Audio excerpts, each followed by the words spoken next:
সংসদ অধিবেশন সামনে রেখে বিএনপির মন্ত্রী এমপিদের ওরিয়েন্টেশন শুরু, প্রশিক্ষক সিনিয়র নেতা, অভিজ্ঞ পার্লামেন্টারিয়ান ও বিশেষজ্ঞরা। সুদসহ কৃষি ঋণ মওকুফ সরকারের একটি যুগান্তকারী সিদ্ধান্ত, বলেছেন রাষ্ট্রপতি। পাট পণ্যের মেলা উদ্বোধন। ইরানের প্রশাসনকে দেশটির সরকারের পক্ষ ছাড়ার আহ্বান ট্রাম্পের, সম্ভাব্য মার্কিন স্থল অভিযানের বিরুদ্ধে কড়া হুঁশিয়ারি দিলেন লারিজানি। দেখছিলেন ক্রাউন সিমেন্ট সংবাদ শিরোনাম। বিএনপির স্থায়ী কমিটির সদস্য ও স্বরাষ্ট্রমন্ত্রী সালাউদ্দিন আহমেদ বলেছেন, এই সংসদের কাছে জাতির প্রত্যাশা অনেক। সবাই যেন ছাত্র জনতার গণ অভ্যুত্থানের প্রত্যাশা পূরণ করতে পারেন, সেজন্য জাতীয় সংসদকে শক্তিশালী করতে হবে। প্রথমবার নির্বাচিতদের সংসদীয় কার্যক্রম, বিল, বাজেট, স্থায়ী কমিটির কাজসহ বিভিন্ন বিষয়ে ধারণা দিতে 2 দিনের কর্মশালার আয়োজনের প্রথম পর্ব শেষে তিনি এসব কথা বলেন। গুলশানে বিএনপি চেয়ারম্যানের কার্যালয়ে সকাল 10:30টায় 2 দিনের এই কর্মশালা উদ্বোধন করেন প্রধানমন্ত্রী তারেক রহমান। অভিজ্ঞ সাবেক আমলা, একাডেমিশিয়ান ও সাবেক সংসদ সদস্যদের মাধ্যমে এমপিদের দায়িত্ব, মন্ত্রিসভার সদস্যদের সংসদীয় রেওয়াজ ও মন্ত্রণালয় পরিচালনায় দক্ষ করে তুলতে কৌশলগত ভূমিকা কেমন হবে তা তুলে ধরা হচ্ছে এই কর্মশালায়। আগামী 12 মার্চ ত্রয়োদশ জাতীয় সংসদের প্রথম অধিবেশনকে সামনে রেখেই মূলত নবনির্বাচিত জনপ্রতিনিধি ও মন্ত্রীদের জন্য এই নিবিড় প্রশিক্ষণ। সকাল 10:30 থেকে দুপুর 12:30 পর্যন্ত মন্ত্রী, প্রতিমন্ত্রী ও উপদেষ্টারা অংশ নেন। সালাউদ্দিন আহমেদ বলেন, এই সংসদের 296 জনের মধ্যে 219 জনই নতুন। তাই আইন প্রণয়ন, বিল পাস, সংসদ সদস্যদের ভূমিকা এসব বিষয়ে ধারণা দিতেই এই আয়োজন। সংসদের রাষ্ট্রপতির ভাষণ দেওয়া নিয়ে এক প্রশ্নের জবাবে তিনি বলেন, রাষ্ট্রপতি কোনো ব্যক্তি নয়, এটি প্রতিষ্ঠান। রাষ্ট্রপতি সংসদের উদ্বোধনী অধিবেশনে ভাষণ দেওয়ার বিধান আছে।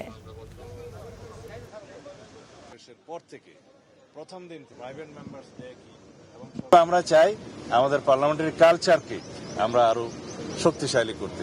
এই পার্লামেন্টারি কালচার এমন হবে না যেগুলো দেখে মানুষ আমাদেরকে ভর্ৎসনা করবে। এই পার্লামেন্টারি কালচার এমন হবে তখন মানুষ বলবে, আমরা এরকমই একটি জাতীয় সংসদ দেখতে চেয়েছিলাম। আমরা চাই জুলাই জাতীয় সনদে যা কিছু আমরা সম্মত হয়েছি তা এখন থেকেই প্র্যাকটিস করি। তবে ওনারা সঠিক বলেছেন যে সংবিধান সংশোধিত হবে, 2টা ডেপুটি স্পিকারের পদ সৃজন হবে, তারপরে একটা ডেপুটি স্পিকার তারা পাবেন একজন।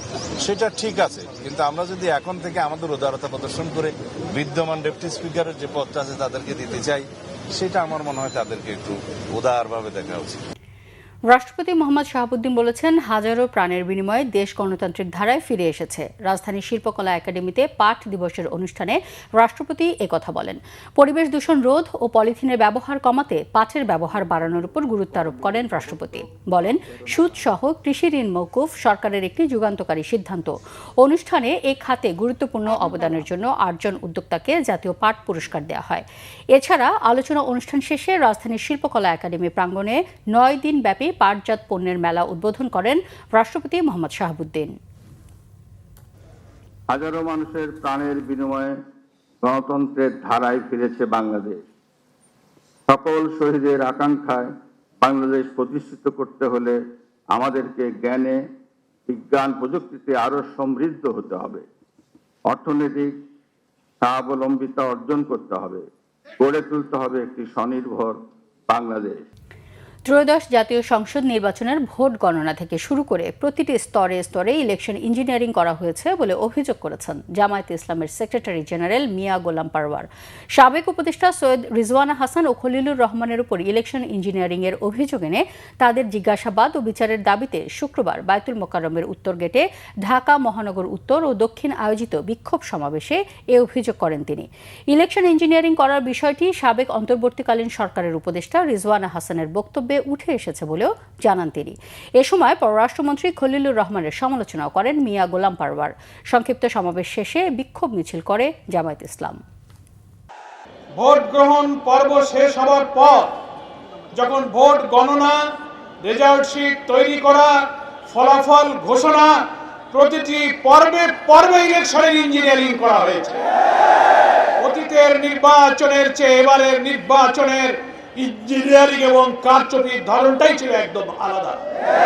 ওনারা ভেবেছিলেন জনগণ, ভোটাররা হয়তো বুঝতে পারবে না, ভোটাররা তো ভোট কেন্দ্রে গেল, ভোট তো দিল, কিন্তু কামটা কখন সারা যায়, দক্ষ ইঞ্জিনিয়াররা সেই ইঞ্জিনিয়ারিংটা ঠিক মতোই করেছে।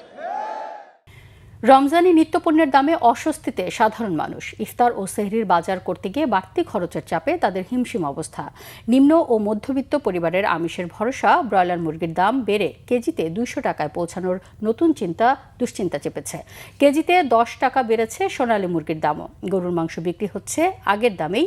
লেবু, বেগুন, শসা সহ ইফতারের অপরিহার্য বেশিরভাগ উপকরণের কিছুটা দাম কমলেও অনেক জায়গায় লেবু এখনও বিক্রি হচ্ছে 80 থেকে 100 টাকা হালিতে। ইফতারে আরেকটি জনপ্রিয় উপকরণ খেজুর এবার এখনও নিম্নবিত্ত মানুষের নাগালের বাইরে। অন্যান্য ফলের দামও চড়া। প্রসঙ্গ আন্তর্জাতিক। সপ্তম দিনে গড়ালো ইরানের বিরুদ্ধে ইসরায়েল ও যুক্তরাষ্ট্রের পাল্টাপাল্টি হামলা। বিমান হামলা হচ্ছে তেহরান ইউনিভার্সিটিতে। ইরানকে গুড়িয়ে দেওয়ার দাবি করে দেশটির সামরিক কর্মকর্তা আর কূটনীতিকদের পক্ষ ত্যাগ করার আহ্বান জানিয়েছেন মার্কিন প্রেসিডেন্ট ডোনাল্ড ট্রাম্প। বলেছেন, যুদ্ধ থামাতে নিয়মিত অনুরোধ করছে তেহরান, আর সম্ভাব্য মার্কিন স্থল অভিযানের বিরুদ্ধে কড়া হুঁশিয়ার দিয়েছেন ইরানের জাতীয় নিরাপত্তা কাউন্সিলের প্রধান আলী লারিজানি। বিস্তারিত মেহরাব হোসেন খানের ডেস্ক রিপোর্টে।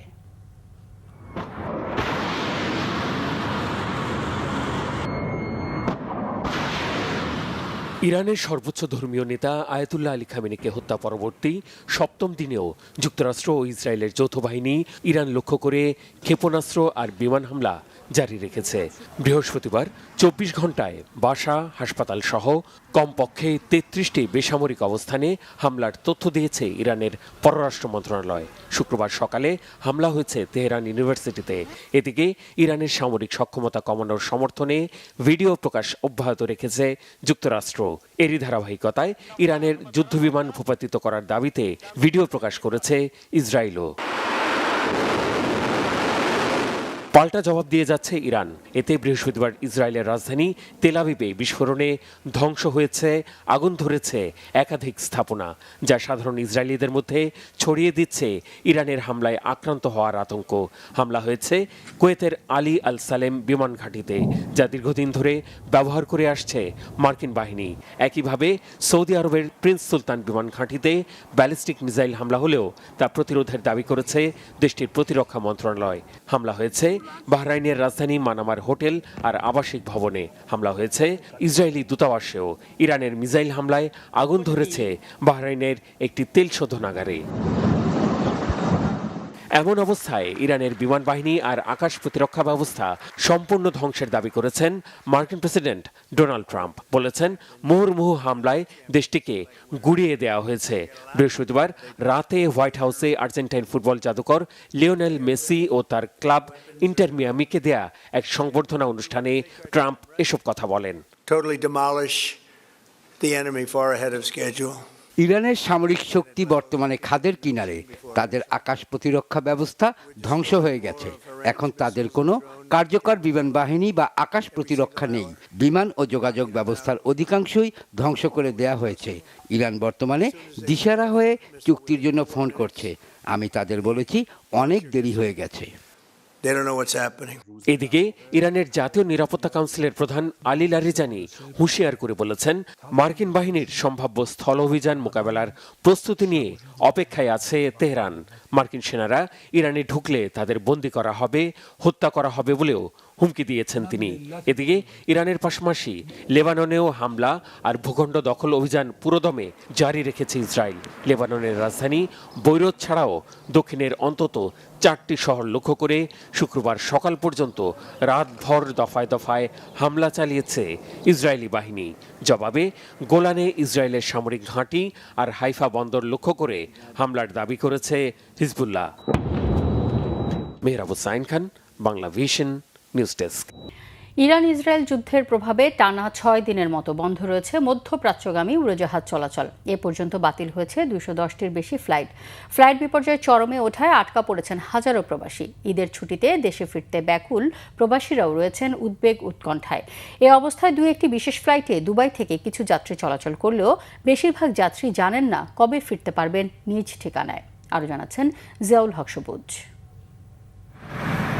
যুদ্ধের উত্তাপ মধ্যপ্রাচ্যে ছড়িয়ে পড়ায় বাংলাদেশ থেকে বন্ধ প্রায় কাতার, দুবাই, সৌদি আরব সহ বেশিরভাগ দেশের উড়োজাহাজ চলাচল। এই অবস্থায় কবে কাজে ফিরতে পারবেন তা নিয়ে চরম দুশ্চিন্তায় হাজারো প্রবাসী। ফ্লাইট মিস মানে একটা ফ্যামিলির উপরে সম্পূর্ণ ভরণ পোষণ তার উপরে থাকে। এটাই মাথার মধ্যে টেনশন, চিন্তা। যেতে পারবো কিনা কি এটা নিয়ে একটা বিভ্রান্ত সৃষ্টি হয়েছিল। পরে আমরা কোম্পানিতে জানাইছি, জানানোর পরে ওখান থেকে আমার টিকিট সব কিছু কনফার্ম করে দিছে। গত 3 তারিখে ফ্লাইট ছিল, এখন ক্যান্সেল হওয়ার পরে আজ 5 তারিখে ফ্লাইট, আবার রিটার্ন ফ্লাইট দিছিল। আদৌ সন্দেহ হইতেছে যাইতে পারবো কিনা, ভয় ভীতি তো কাজ করতেছেই।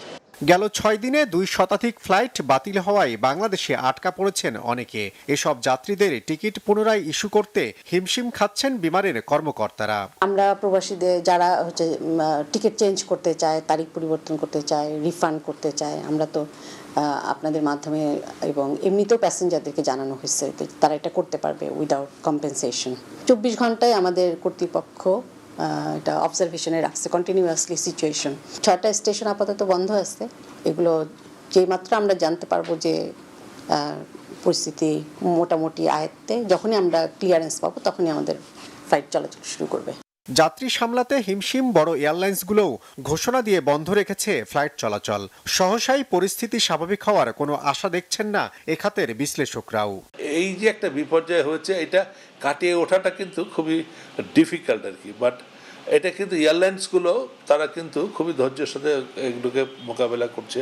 যখনই একটা ফ্লাইট অপরচুনিটি, স্পেশাল ফ্লাইট যাদেরকে আগে পাঠানো দরকার বা যাদেরকে প্রেফারেন্সিয়াল ট্রিটমেন্ট দেওয়া দরকার বা পেশেন্ট বা জাতীয়, তারা কিন্তু এইগুলো করছে। তারা স্পেশাল ফ্লাইট, কিছু স্পেশাল ফ্লাইট আমাদের ঢাকাতেও আজকে সকালে এমিরেটসের একটা স্পেশাল ফ্লাইট অপারেট করেছে। এখনও একটা এমার্জেন্সি সিচুয়েশনে আছে। কুয়েত সরকার ভিসা মেয়াদ বাড়িয়ে দিয়েছে, যে যাদের ভিসা শেষ হয়ে যাবে 3 মাসের জন্য তাদেরকে ফ্রি ভিসা এক্সটেনশন করার সুযোগ দিয়েছে, অনলাইনে ভিসা করতে পারবে।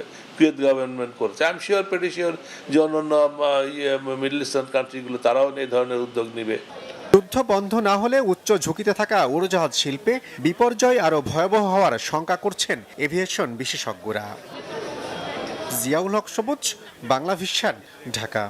মধ্যপ্রাচ্যের যুদ্ধের প্রভাবে বিশ্ববাজারে সৃষ্টি হয়েছে জ্বালানির সরবরাহ সংকট। এই আতঙ্কের প্রভাব পড়েছে রাজধানীর পেট্রোল পাম্প ও গ্যাস ফিলিং স্টেশনগুলোতে। সরবরাহ সংকট দেখিয়ে বন্ধ রাখা হয়েছে বেশ কিছু ফিলিং স্টেশন। যেগুলো খোলা আছে সেখান থেকে মিলছে না চাহিদা অনুযায়ী পরিবহন জ্বালানি। সকাল থেকে ফিলিং স্টেশনগুলোতে দেখা গেছে ব্যক্তিগত গাড়ি ও মোটরসাইকেলের উপচে পড়া ভিড়। স্টেশনের সামনে জ্বালানি নেওয়ার অপেক্ষায় দাঁড়িয়ে থাকা যানবাহনের দীর্ঘ সারির কারণে কোনো সড়কে সৃষ্টি হয়েছে যানজট।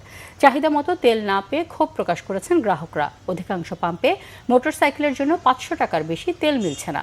বিক্রেতারা বলছেন যানবাহনে জ্বালানি সংকট আতঙ্কে অনেকে একসাথে বেশি তেল ও গ্যাস কিনছেন, এতে সংকট আরও বেড়েছে।